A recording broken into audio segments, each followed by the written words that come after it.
জনতার দাবি ছিল এই আওয়ামী লীগ সরকারের পতন ঘটিয়ে তাদেরকে নিষিদ্ধ করতে হবে। আজ এই দাবি শুধুমাত্র কোনো একটি দল বা কোনো ছাত্র জনতার কোনো অংশের নয়, এটি বাংলাদেশের সকল দেশপ্রেমিক জনতার দাবি।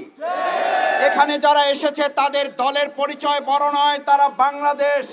এখানে যারা এসেছে তুমি কে আমি কে, বাংলাদেশ বাংলাদেশ। আজ বাংলাদেশ দাবি তুলেছে। বাংলাদেশ যখন দাবি তুলেছিল আওয়ামী লীগের পতন হতে হবে, আওয়ামী লীগের পতন শুধু হয় নাই, আওয়ামী লীগ গোষ্ঠী শুদ্ধ দেশ ছেড়ে পালিয়েছে। সেই পালানোর ধারাবাহিকতায় গতকালকে এবং তার আগের দিন পালানোর ধারাবাহিকতা তারা অব্যাহত রেখেছে। আমরা অত্যন্ত বিস্ময়ের সাথে লক্ষ্য করছি এই পালানোর সাথে তারা একটা অংশ সহযোগিতা করছে। আর আজ এখানে যখন আওয়ামী লীগ নিষিদ্ধের দাবি উঠেছে, কেউ কেউ এই গণতান্ত্রিক আন্দোলনকে দমিয়ে দেওয়ার জন্য ডানে বামে থেকে এখনো আমাদেরকে আটকে দেওয়ার অপচেষ্টা চালাচ্ছেন। এটা ভালো লক্ষণ নয়, এটা ভালো লক্ষণ নয়।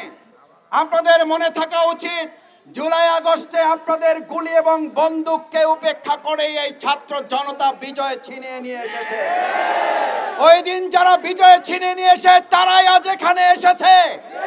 বিজয় ছিনিয়ে না নিয়ে এখান থেকে দেশের জনগণ ফিরে যাবে না, যাবে না।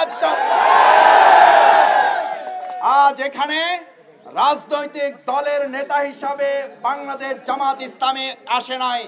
আমরা এসেছি এদেশের 18 কোটি জনগণের সকলের ঐক্যমতের ভিত্তিতে আমরা বাংলাদেশ আওয়ামী লীগের মতো গণহত্যাকারী একটা সংগঠনকে অতি সত্বর নিষিদ্ধ ঘোষণা করে এই ছাত্র জনতাকে তার সুযোগ করে দিতে হবে।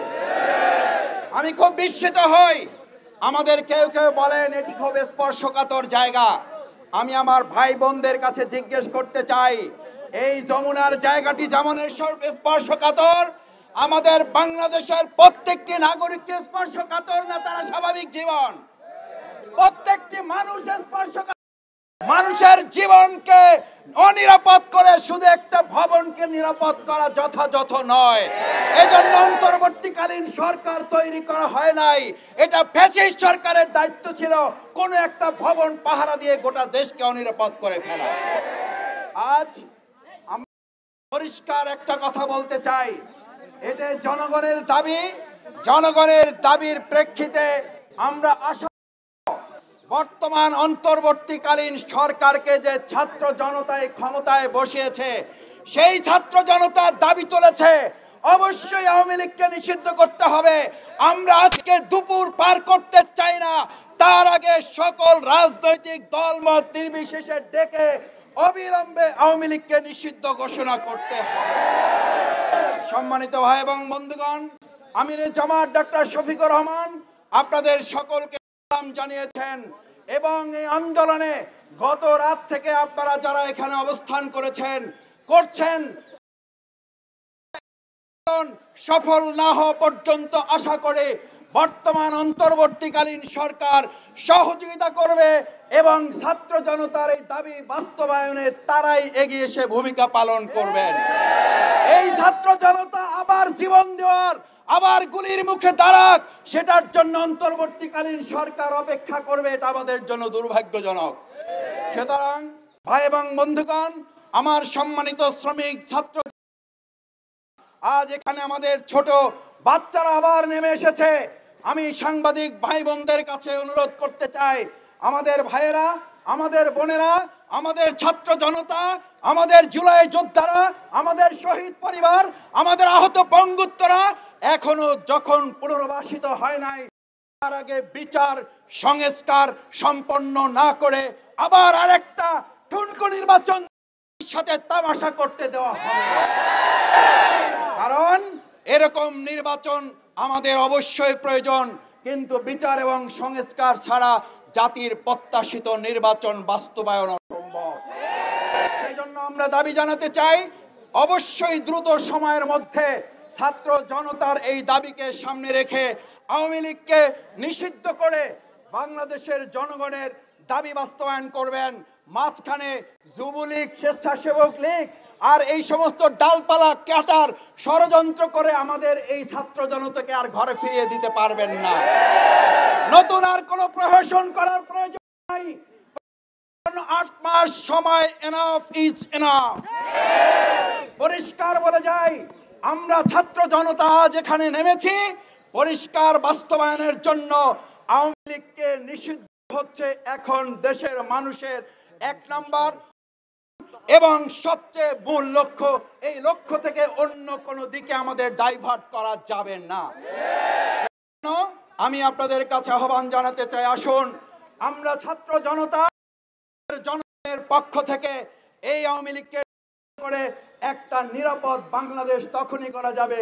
শুধু নিরাপদ যমুনার দায়িত্ব আমাদের কাউকে নিলে হবে, নিরাপদ বাংলাদেশের দায়িত্ব আমরা সবাই মিলে নিতে চাই। আমরা সেই ক্ষেত্রে প্রশাসন যারা আছেন তাদেরও কামনা করি। আমাদের দেশের বিভিন্ন স্তরে যে যেখানে আছেন, আমি আশা করি আওয়ামী লীগকে এই জনগণ, ছাত্র জনতারা শুধু যমুনায় নয়, বাংলাদেশের প্রত্যেকটি ইঞ্চি মাটিতে দাঁড়িয়ে আমরা ব্যারিকেড তৈরি করতে সক্ষম। সুতরাং এখানে যদি চারদিকে আমাদের ব্যারিকেড দেওয়া হয় তাহলে আমরা ধরে নেব সারা বাংলাদেশের আবার 1000 বর্গ মাইলে আমাদেরও ব্যারিকেড তৈরি করতে বাধ্য হতে হবে। সুতরাং এখানে ব্যারিকেড দিয়ে ছাত্র জনতার এই গণজোয়ার ঠেকানো যাবে না, বরং সারা দেশে এই জনতার গণজোয়ার আপনারাই দিবেন। আমি মনে করি সেটি দায়িত্ব প্রয়োজন নাই, আলোচনার ভিত্তিতে দ্রুত সময়ের মধ্যে আওয়ামী লীগকে নিষিদ্ধ করা এবং তার আগ পর্যন্ত আমার সম্মানিত ঢাকা সিটি কর্পোরেশনবাসী, দেশবাসী যে যেখানে আছেন, আমার সন্তানকে যারা গুলি করে হত্যা করেছে, যারা খালি করেছে, আমাদের ভাইকে আহত পঙ্গুত্ব করেছে যারা, অবশ্যই তাদেরকে নিষিদ্ধ করে তারপরে আমরা যাব। সেই আহ্বান জানিয়ে আপনারা যারা এখানে এসেছেন, আপনারা যতক্ষণ আমাদের এই দাবি বাস্তবায়ন না হচ্ছে আমরা আপনাদের পাশে থেকে দাবি বাস্তবায়নে সর্বাত্মক সহযোগিতা করব। সেই আহ্বান জানিয়ে, সেই প্রত্যাশা ব্যক্ত করে আপনারা দাবি আদায়ে অটল অবিচল যোদ্ধারা আগস্টে গোটা পৃথিবীতে যেমন বুঝু করে বাংলাদেশকে দেখিয়েছেন, আমরা আওয়ামী লীগকে নিষিদ্ধ করে বাংলাদেশ সেই প্রত্যাশা ব্যক্ত করে আবার আমার সম্মানিত ছাত্র জনতা ভাইদেরকে ধন্যবাদ জানিয়ে, কৃতজ্ঞতা জানিয়ে, অভিনন্দন জানিয়ে, গতকাল থেকে রাত থেকে আপনারা কষ্ট করে এখানে আছেন। আমিরে জামাত ডাক্তার শফিকুর রহমান আপনাদের সাথে এই সমস্ত বিষয়ে তিনি ওয়াকিবহাল আছেন, খোঁজ খবর রাখছেন এবং তিনি আপনাদের এই আন্দোলনে সহমত পোষণ করে এটিকে আওয়ামী লীগ নিষিদ্ধের এই দাবির সাথে বাংলাদেশ জামাত ইসলামী একাত্মতা ঘোষণা করে সামনের দিকে আন্দোলন এগিয়ে নিয়ে যাওয়া, দাবি বাস্তবায়ন করা আমরা সম্মিলিতভাবে করব ইনশাআল্লাহ। আসসালামু আলাইকুম ওয়া রাহমাতুল্লাহ।